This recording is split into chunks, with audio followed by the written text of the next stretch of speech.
Nous allons corriger la troisième série de topologie ou d'analyse 4. Donc nous avons le premier exercice. On est dans l'espace métrique Rnt. D sera muni de la distance usuelle, c'est-à-dire la norme de x moins y. Ici, x et y, ce sont des vecteurs de Rn et la norme, c'est la norme euclidienne. A, c'est un sous-ensemble de l'espace métrique Rnt et on définit le diamètre de A comme étant le sup de la norme de x moins y tel que x et y appartenant à A. C'est-à-dire, ça ce n'est rien autre que la distance de x et y. C'est logique de définir le diamètre comme étant la plus grande distance entre les points, entre deux points quelconques de A. Par exemple, si on se situe dans R2, prenons par exemple le cercle défini dans R2. Alors, le diamètre d'un cercle, on dit que c'est très bien connu. Qu'est-ce que c'est que qu'est-ce que c'est que le diamètre d'un cercle? Mais cette définition, elle est vraiment plus explicative parce que si on prend deux points du cercle, donc cette distance sera maximale. Par exemple, si on prend un autre point ici C, cette distance sera inférieure à celle-là. Donc ici, c'est X et Y. Et le diamètre du cercle, c'est le sup, c'est la plus grande distance qui sépare deux points qui appartiennent à l'ensemble A. Alors, dans la première question, on nous demande de montrer que si A est borné, ceci implique que l'intérieur, l'adhérence et la frontière de A seront également bornées. D'abord, donc avant de démontrer cette implication, je vais rappeler la définition de l'intérieur. Alors, l'intérieur de A est égal à la réunion des ouverts AI, tel que AI est un ouvert contenu dans A. C'est-à-dire, si on prend tous les ouverts qui sont contenus dans A, leur réunion sera égale à l'intérieur de A. Donc, comme exemple, on a vu l'intervalle AB, par exemple. Son intérieur, c'est cette partie-là, c'est l'intervalle AB fermé. Ça, c'est un exemple. Et on a vu autrement que si X appartient à l'intérieur de A, ceci veut dire que pour tout, ce qui veut dire qu'il existe un R supérieur à 0, tel que la boule XR, c'est-à-dire la boule ouverte de centre X et de rayon R, est incluse dans A. Ici, la boule, c'est l'ensemble des Y qui appartiennent à A, tel que, donc qui appartient à l'espace métrique XD, tel que leur distance AX pardon, est inférieure strictement à R. Donc voilà la définition de l'intérieur de A. Maintenant l'adhérence. L'adhérence de A, c'est l'intersection des FI, tel que FI fermé qui contient A. Parfois on utilise ici UI, c'est la même chose. Donc c'est l'intersection de tous les fermés qui contiennent A. Alors par définition, l'intérieur ici, c'est la réunion de A et A sont inclus dans A, c'est-à-dire leur réunion sera aussi inclue dans A. Donc la réunion est inclue dans A. Et ici, pour la définition de l'adhérence, c'est l'intersection de tous les fermés qui contiennent A. Ce qui veut dire que l'ensemble A est inclus dans son adhérence. L'intérieur est inclus dans A et il est inclus dans l'adhérence. Et parfois, il y a l'égalité parce que ces inclusions ne sont pas strictes dans tous les cas. Maintenant, on va commencer à répondre à la première question. Montrons que si A est borné, alors l'intérieur de A est aussi borné. Nous avons déjà dit que l'intérieur de A est inclus dans A et A est borné, ce qui implique que l'intérieur est Borné par définition, parce qu'un ensemble borné contenu dans un ensemble contenu dans un ensemble borné est toujours un ensemble borné. Il reste à montrer maintenant que si A est borné, donc ça c'est la première partie, ça c'est la deuxième partie. Si A est borné, alors l'adhérence de A est bornée.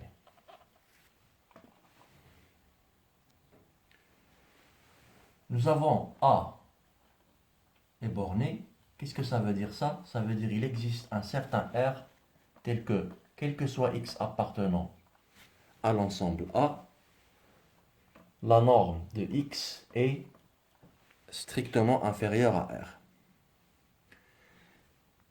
D'un autre côté, nous avons la distance, la norme de X est inférieure strictement à R, implique que la norme de X moins 0, ici 0, c'est le vecteur bien sûr nul qui appartient à Rn, est inférieur strictement à R. Qu'est-ce que ça veut dire? Ça veut dire que la distance de X à 0 est strictement inférieure à R. Qu'est-ce que ça veut dire ça? Ça veut dire que on a pris donc X qui appartient à A et on a trouvé que la distance de X à 0 est inférieure strictement à R. Ceci veut dire indirectement que la boule de centre 0 et de rayon R contient l'ensemble A. Parce que chaque élément qu'on prend de A, il va vérifier cette équation, cette inégalité, et ce qui veut dire que l'ensemble A est inclus dans la boule ouverte de centre 0 et de rayon R. Maintenant, qu'est-ce qu'on va faire? On veut rendre cette inégalité un peu moins stricte, c'est-à-dire on peut avoir inférieur ou égal. Donc, puisque la distance de x à 0 est inférieure strictement à R, elle sera inférieure ou égale à R plus 1. Et ça, c'est la définition de quoi? C'est la définition de la boule fermée de centre 0 et de rayon R plus 1. Ceci veut dire que si x appartient à A, alors il appartient à la boule fermée de centre 0 et de rayon R plus 1, ce qui veut dire que A est incluse dans cette boule. Alors, la boule, quelle est la différence entre la boule ouverte et la boule fermée? C'est le sens d'égalité, c'est pas strict. C'est-à-dire, cette boule de centre 0 et de rayon R plus 1, il s'agit des Y tels que la norme de Y, c'est-à-dire la distance de Y moins la distance de Y au centre 0 est inférieure ou égale à R plus 1. Juste un petit rappel pour les boules fermées. Alors, si vous vous rappelez au début de la vidéo, nous avons défini l'adhérence comme étant l'intersection des FI qui sont fermés, qui contiennent A. Alors, puisque la boule, on a déjà montré dans le cours que la boule fermée est un fermé, donc ça c'est un fermé qui contient A. Alors, par définition, l'adhérence de A sera inclue dans cette boule fermée. Parce que on a dit que c'est l'intersection de tous les fermés qui contiennent A. Qu'est-ce que ça veut dire ça? Ça veut dire que, alors on connaît bien que la boule ouverte de centre 0 et de rayon positif quelconque est bornée. Donc on a cette boule de centre 0 R plus 1, bien sûr la boule fermée, est un fermé, ce qui implique que est un fermé et il est borné. Puisque l'adhérence est inclue dans un ensemble qui est borné, ça veut dire que l'adhérence est également bornée. Donc voilà, on a montré les deux résultats, que l'intérieur est borné et l'adhérence est bornée. Il nous reste la frontière. Il nous reste à montrer que la frontière est également bornée. Alors un rappel sur la frontière. La frontière d'un sous-ensemble d'un espace métrique A est égale à l'adhérence de cet ensemble moins l'intérieur. Et c'est également égal à l'adhérence inter le complémentaire de l'adhérence du complémentaire. Et dans les remarques du cours, on a vu que l'adhérence de A se compose de deux parties. Il se compose de A plus la frontière de, la frontière de A. Un exemple intuitif sur les frontières, si on a par exemple euh, dans R2 la boule de centre X et de rayon R positif, supposons qu'on prend par exemple la boule ouverte, alors la frontière de cette boule ouverte, c'est exactement, intuitivement, le périmètre, c'est-à-dire c'est ça la frontière.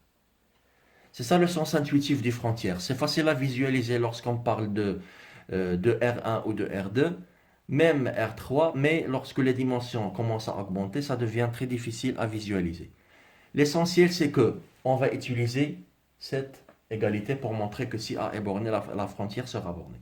On a montré dans la question précédente, donc on a montré que si A est borné, ceci implique que l'adhérence est également bornée. Et remarquons ici que le A est inclus dans l'adhérence et également la frontière est inclue dans l'adhérence. On a d'après l'égalité étoile, donc ça, c'est déjà mentionné dans une remarque dans le cours, vous allez la trouver dans le PDF. La frontière de A est incluse dans l'adhérence de A. Et puisque l'adhérence de A est bornée, alors on va conclure que la frontière est également bornée.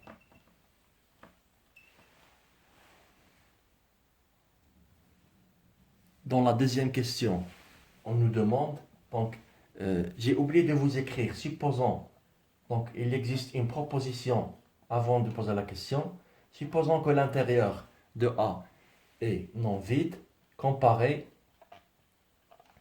les diamètres de l'intérieur, le diamètre de A et le diamètre de l'adhérence de A. Alors ici nous avons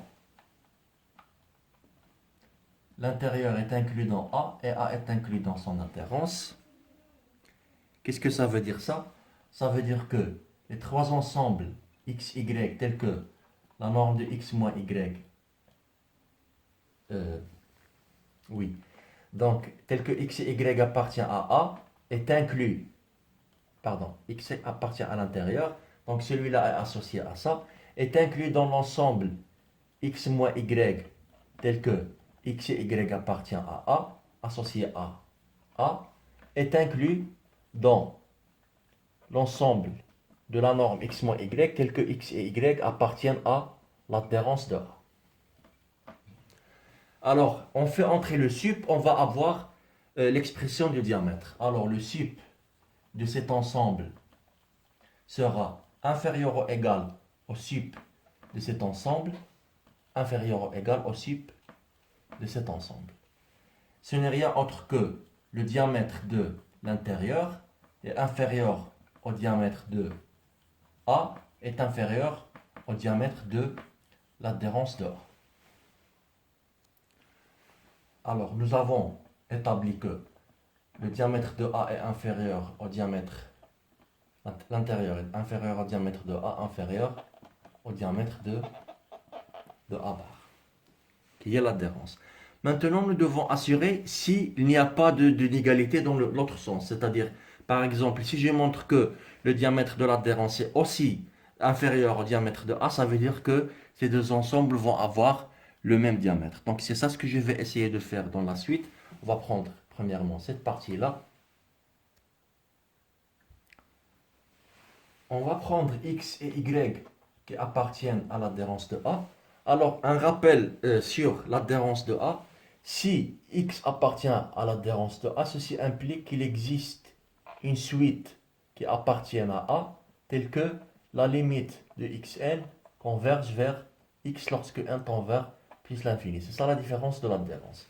Donc x appartient à l'adhérence si les limites d'une suite qui appartient à l'ensemble initial A. Alors qu'est-ce que ça veut dire ça? Ça veut dire x et y appartient à l'adhérence de A. Ceci implique qu'il existe xn et yn qui appartiennent à A, tels que xn converge vers x et yn converge vers vers y. Et on a le diamètre de A est égal à la norme de x moins y, pardon, c'est le sup de la norme de x moins y, tel que x, y appartiennent à A. Alors, le diamètre, c'est le sup, c'est la plus grande valeur de la norme de x moins y, tel que x, y appartiennent à A. Qu'est-ce que ça veut dire ça? Ça veut dire que ça sera supérieur à cet ensemble, composé de xn moins yn, tel que les suites xn et yn appartiennent à A. Tout simplement parce que ça, c'est le diamètre. Donc, n'importe quel nombre que je vais choisir, après, leur norme sera strictement inférieure ou égale à celle-là. Donc, qu'est-ce qu'on va faire? On va essayer d'utiliser le passage à la limite. Donc, par passage à la limite. Donc, bien sûr, la limite lorsque n tend vers plus l'infini. Dans cette partie-là, il n'y a pas de n. Ça veut dire que la limite sera le nombre lui-même. Et dans l'autre côté, qu'est-ce qu'on va avoir? Quelle est la limite de xn? C'est x. La limite de y, c'est y. Et ici, xn et yn appartiennent à A. On a dit que leur limite, ça va appartenir à l'adhérence de A. Pourquoi j'ai le droit de faire ça? Parce que la fonction de la norme est une fonction continue. Et on a vu que la limite de la norme, la limite de la norme de g de f de x est égale à g de la limite de f de x, bien sûr, si g est une fonction continue. La même chose pour la fonction xn moins yn, c'est-à-dire la fonction f moins g. Donc j'ai le droit de faire ce passage à la limite. Ici, je vais ajouter le passage vers le sup avant. Donc on a passé vers. Donc pourquoi ça c'est vrai? Parce que le sup, donc je vais faire entrer le sup des deux côtés. Donc ici ça ne va pas changer parce que c'est déjà calculé. Et ici, on va le faire entrer pour faire apparaître le diamètre. Donc qu'est-ce que c'est que ça? Ça c'est le diamètre de l'adhérence de A. Ceci implique, on a trouvé que le diamètre de A est inférieur au diamètre de l'adhérence et en même temps on a trouvé qu'il est supérieur. Ceci implique que le diamètre de A est égal au diamètre de l'adhérence. Donc pour récapituler cette partie, jusqu'à maintenant, qu'est-ce qu'on a montré? On a montré que le diamètre de A est inférieur ou égal, le diamètre de l'intérieur est inférieur au diamètre de A, qui est égal au diamètre de l'adhérence de A. Maintenant, il nous reste à montrer, est-ce que cette inégalité de ce côté-là ne va pas se transformer en une égalité? Prenons par exemple l'ensemble A est égal à l'intervalle 0, 1, union le singleton 2. Donc, l'intérieur de cet intervalle sera égal à 0, 1. Et le diamètre de l'intérieur, dans ce cas, c'est 1 moins 0. Mais le diamètre de A, qui est donc le sup de x moins y, tel que x et y appartiennent à A, qu'est-ce que ça sera égal? Ça sera égal à 2 moins 0, qui est égal à 2. Alors, dans cet exemple, on remarque que le diamètre de l'intérieur de A est strictement inférieur au diamètre de A, ce qui veut dire que l'inégalité, ça va rester comme ça, il n'y aura pas d'égalité. Alors, c'est ça le résultat final. Le diamètre de l'intérieur de A est inférieur ou égal au diamètre de A, et il est égal toujours au diamètre de l'adhérence de A, bien sûr, avec la condition qu'on a mentionnée au début, sur l'intérieur de A, qui doit être différent de l'ensemble vide. Passons maintenant à l'exercice numéro 2. L'exercice numéro 2, c'est une démonstration des deux propriétés qu'on a vues dans le cours et qu'on n'a pas démontrées. La première question, si f est continu, montrez que ceci est équivalent à dire pour tout U ouvert qui est inclus dans Y, nous avons f-1 de U est aussi un ouvert de X. Rappelons la définition de continuité dans le contexte de l'espace métrique. On dit que, donc ça c'est un rappel parce qu'on va utiliser cette propriété, on dit que f est continu en un point x0 si, quel que soit xn, une suite qui appartient à l'espace métrique x, tel que xn converge vers x0, lorsque n tend vers plus l'infini, on aura la limite de f de xn, lorsque n tend vers plus l'infini, est tout simplement égal à f de x. C'est identique à la définition de la continuité qu'on a vue avant, qu'on peut traduire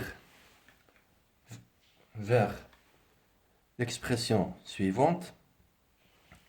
Pour tout epsilon supérieur à 0, il existe un certain ρ qui est aussi supérieur à 0, tel que si la distance de x à x0 est inférieure à ρ, ceci implique que la distance de f de x à f de x0 sera inférieure à epsilon. Supposons que f est défini de xd vers y avec une distance d. Maintenant, essayez de montrer le premier sens. C'est-à-dire, si f est continu, alors pour tout ouvert inclus dans y, f-1 de u est un ouvert de x. Soit u, un ouvert de y. Maintenant, prenons a qui appartient à f-1 de u. On va essayer de montrer que il existe une boule ouverte de centre A qui est contenue dans f-1 de u parce que c'est également la définition d'un ensemble ouvert. Donc un rappel, donc u est ouvert, ça veut dire pour tout x appartient à u, il existe un R supérieur à 0 tel que la boule XR est inclue dans u. C'est ça ce que je vais essayer de faire ici. Je vais prendre A qui appartient à f-1 de u, je vais essayer de montrer qu'il existe une boule ouverte qui est inclus, qui est centrée, qui a A comme centre et qui est incluse dans l'ensemble f-1 de u. Alors, A appartient à f-1 de u implique que f de A appartient à u, et puisque u est un ouvert, alors il existe un certain epsilon, ça c'est petit a, tel que la boule de centre f de A epsilon appartient à u. Puisque la fonction f elle est continue, alors elle est continue sur l'ensemble tout entier, ça veut dire que ça sera continu en A. Qu'est-ce que ça veut dire ça? On va prendre cet epsilon spécifiquement, f est continu en A, on va appliquer cette égalité, c'est-à-dire pour tout epsilon supérieur à 0, il existe ρ strictement supérieur à 0, tel que pour tout n supérieur à n0, la distance de x à A inférieure à inférieure à ρ implique la distance de f de x à f de A est strictement inférieure à epsilon. Donc la distance, on a montré que la distance de f de x à f de A est strictement inférieure à epsilon. Qu'est-ce que ça veut dire ça? Ça veut dire que f de x appartient à la boule de centre f de A et de rayon epsilon.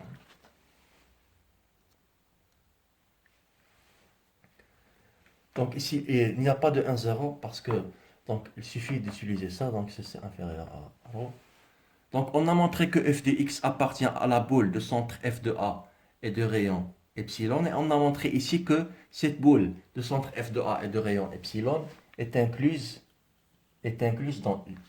Pourquoi? Parce que le U, on a dit qu'il est ouvert et f de A appartient à U. Alors il existe une boule de centre f de A qui est inclue dans U. Maintenant, on a montré que f de x appartient à U. Ça veut dire x appartient à f-1 de U. Alors, on est parti de là. On a vu que si x, distance de x à A est inférieure à ρ, ceci implique que x appartient à f-1 de u. Ça veut dire que la boule de centre A et de rayon ρ qui est égal à l'ensemble des x tels que leur distance AA est inférieure à ρ, cette boule, on a vu qu'elle est incluse dans f-1 de u, et voilà.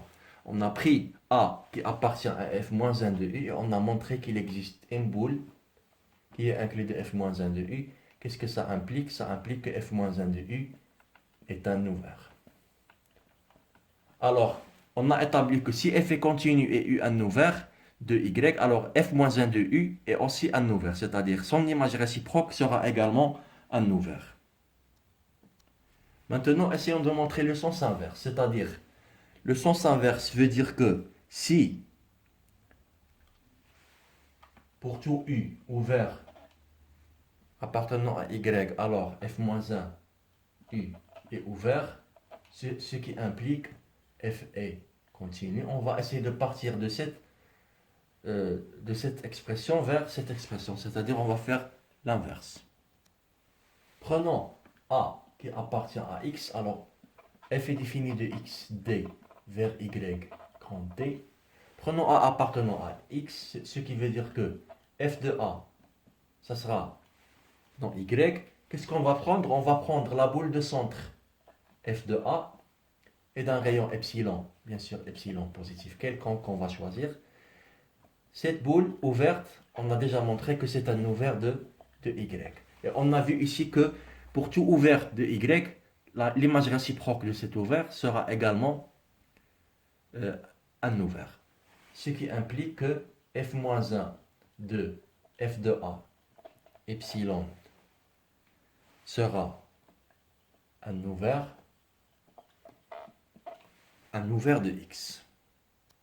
Bien sûr, ici, c'est f-1 de la boule de centre f de A et de rayon epsilon. On n'a rien fait, donc on a juste appliqué. Pour tout ouvert, son image réciproque est un ouvert. On a pris cet ouvert, on a calculé et on a écrit donc son image réciproque.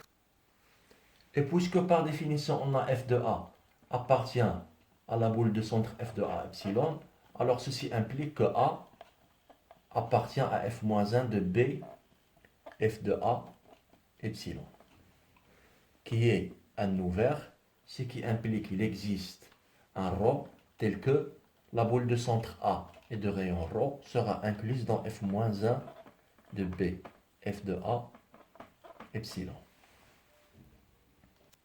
Ceci veut dire si x appartient à la boule de centre A et de rayon ρ, ce qui implique la distance de x et y, distance de x à A est inférieure à ρ, ceci implique que x va appartenir à f-1 de la boule f de A epsilon, ce qui veut dire que f de x